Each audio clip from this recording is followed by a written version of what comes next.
ये social media के माध्यम से संगत जाग रही है। सोशल मीडिया के माध्यम से लोग बरवाला कांड जैसी घटना की सच्चाई को जान रहे हैं और सोशल मीडिया के माध्यम से लोग देख रहे हैं कि हां, बरवाला कांड में असली दोषी बाबा रामपाल नहीं बल्कि बाबा रामपाल का कलयुगी परिवार है। और आज सोशल मीडिया के माध्यम से सतलोक आश्रम मैनेजमेंट हरियाणा के पांव उखड़ते जा रहे हैं, क्योंकि हरियाणा में तेजी से संगत तो जाग ही रही है, आम समाज के लोगों तक भी हकीकत पहुंच रही है कि भगत होने के बावजूद ये सतलोक आश्रम वाले ये दुनिया भर के ड्रामे क्यों कर रहे हैं। अपने गुरु को अपना जैसा आम इंसान मानकर उनकी जमानत के लिए क्यों ये फालतू के ये पड़पंच रचे जा रहे हैं। अरे सतलोक आश्रम वालों, दुनिया में तुम ढिंडोरा पीटते हो हमारे गुरुजी परमात्मा है, हमारे गुरुजी साक्षात कबीर भगवान है, भगवानों के भगवान हैं, बंदी छोड़ हैं, और उनकी जमानत के लिए तुम दुनिया को खुश कर रहे हो। उनकी जमानत के लिए ये मान सम्मान के कार्यक्रम आयोजित करवाकर तुम हाई कोर्ट को तुम जो है रिपोर्ट पेश करना चाहते हो। तुम्हें कहां विश्वास अपने भगवान पर, तुम्हें कहां विश्वास है संत रामपाल जी पर। तुम तो उनको अपने जैसा 2 कोड़ी का इंसान मान रहे हो, जीव मान रहे हो। अरे भगवान अगर तुम्हारे द्वारा की गई इन कोशिशों से जमानत से बाहर आएगा, दुनिया उनको भगवान के रूप में स्वीकार नहीं करेगी। इतिहास बन जाएगा कि काहे का भगवान, काहे का परमात्मा, काहे का बंदी छोड़। हमें क्या खाक काल की जेल से छुड़वाएगा, जब रामपाल जी को खुद उनके भक्तों ने हाई कोर्ट से छुड़वाया और गांव वालों का समर्थन लेकर संत रामपाल जी को जब उनके परिवार ने जेल से छुड़वाया, उनकी जमानत करवाई, तो संत रामपाल जी भला इस काल लोक से भक्तों की क्या खाक जमानत करवाएंगे। इतिहास बन जाएगा। ये इतिहास संत रामपाल जी नहीं बनने देंगे, क्योंकि भाइयों और बहनों, गुरुदेव ने हमें बताया कि जब श्री रामचंद्र जी को और उसकी पूरी सेना को रावण ने नाग फांस में बांध लिया था, तब श्री रामचंद्र जी ने अपने वाहन जो है गरुड़ जी से अर्ज की, और उस गरुड़ ने सिद्धि शक्ति से बहुत सारे रूप धारण किए और अपनी चोंच से उन सर्पों को काटा और रामचंद्र जी समेत पूरी सेना को नाग फांस से मुक्त करवाया।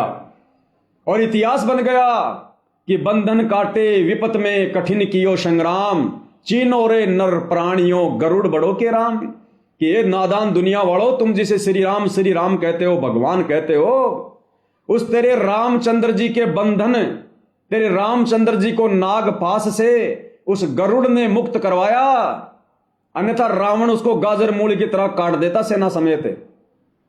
तो इतिहास बन गया कि रामचंद्र जी समर्थ भगवान नहीं है। अगर रामचंद्र जी समर्थ होता तो उसके वाहन, उसके सेवक, उस गरुड़, उस पक्षी ने उसके आपत्ति में उसके बंधन काटने की आवश्यकता नहीं थी। यानी रामचंद्र जी को भी बंधन से मुक्त किसने किया? उसके सेवक ने, गरुड़ ने। तो इतिहास बन गया कि रामचंद्र अगर समर्थ होता तो गरुड़ की सहायता नहीं लेता। तो आज अगर संत रामपाल जी, तुम नादान सतलोक आश्रम वालों के इन व्यर्थ के इन प्रयत्नों से अगर जमानत पर बाहर आते हैं, तो दुनिया उनको बंदी छोड़ नहीं मानेगी, दुनिया उनको कभी भी भगवान नहीं मानेगी। ये गांव वाले, तुम जिनकी जी हजूरी कर रहे हो, भक्तों का करोड़ों रुपया मान सम्मान के कार्यक्रम में बर्बाद करके, ये गांव वाले कह देंगे, अरे काहे का भगवान, काहे का नाम लें, काहे की हमारी मुक्ति करवा देगा। उनकी तो जेल से मुक्ति हम लोगों के समर्थन पत्रों से हुई है। हम गांव के सरपंचों ने, विधायकों ने समर्थन पत्र दिए, तब जाकर सरकार ने, हरियाणा सरकार ने तुम्हारे बंदी छोड़ को जेल से बाहर निकाला। काहे का बंदी छोड़? यही लोग तुम्हें ताने मारेंगे, तुम लोग बोलने के लायक नहीं रहोगे। इसलिए वो कबीर जो हिसार जेल में बैठा है, संत रामपाल जी, वो तो अंतर्यामी हैं, उन्हें तो हर स्थिति का पता है। इसलिए वो बाहर नहीं आ रहा, इसलिए बार बार तारीखों पे तारीखें ले रहा है, बार बार। अन्यथा उसके लिए तो एक झटके का काम है, एक झटके का काम। मर्जी से गया था और मर्जी से आएगा। और बड़े बड़े नेता लोग आने वाले युग परिवर्तन के समय जब परिस्थितियां बिगड़ेंगी, त्राईमाम मचेगी, खाने के लिए अनाज का दाना नहीं होगा, दुनिया की कमर टूटेगी, उस समय ये नेता लोग अपने देश को बचाने के लिए, अपनी जान बचाने के लिए पैर पकड़कर संत रामपाल जी को कंधों पर बैठा कर लाएंगे, कंधों पर बैठाकर। तब आएगा ये भगवान। ये असली बंदी छोड़ है, नकली बंदी छोड़ नहीं है। तुम्हारे जैसा 2 कोड़ी का जीव नहीं है जो तुम लोगों ने मान लिया है। तो नालायक सतलोक आश्रम वालों, क्यों तो अपने कर्म फोड़ रहे हो? क्यों संत रामपाल जी की नादान संगत के कर्म फुड़वा रहे हो? क्यों बेचारे भोले भाले भक्तों का करोड़ों अरबों रुपया इस अन्नपूर्णा मुहिम के तहत संत रामपाल जी की जमानत को लेकर व्यर्थ में बर्बाद करवा रहे हो?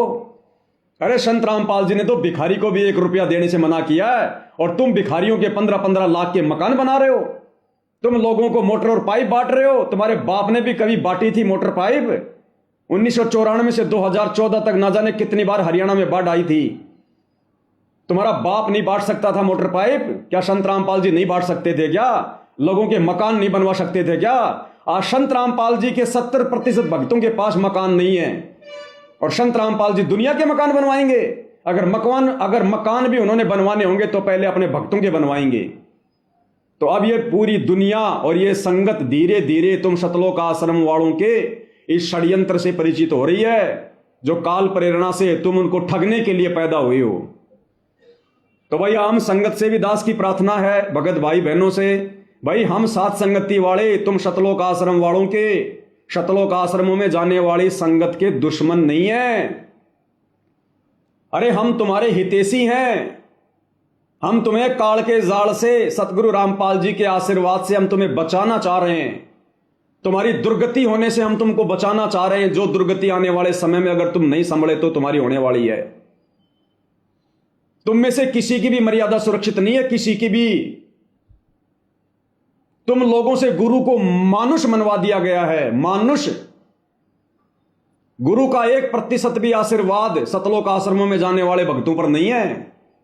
केवल तुम्हारी बैटरी चल रही है, और ये बैटरी भाई कब तक चलेगी? चार्जर सबका हटा हुआ है, कनेक्शन कटा हुआ है। अचानक से दुर्गति होगी, अचानक से दुर्गति, और वर्तमान में हो भी रही है भाई। आए दिन संगत अकाल मौत मर रही है। क्या भगत समाज को नहीं पता इस बात का? अरे मान सम्मान के कार्यक्रम में लड़कियां नचवा दी, इससे ज्यादा अश्लीलता और गुंडापन क्या होगा?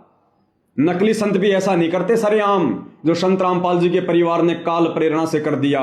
दुनिया थूकेगी आने वाले समय में इन लोगों के मुंह के ऊपर, जो भक्ति विरुद्ध कुकर्म इन लोगों ने किए हैं, संगत से करवाए हैं।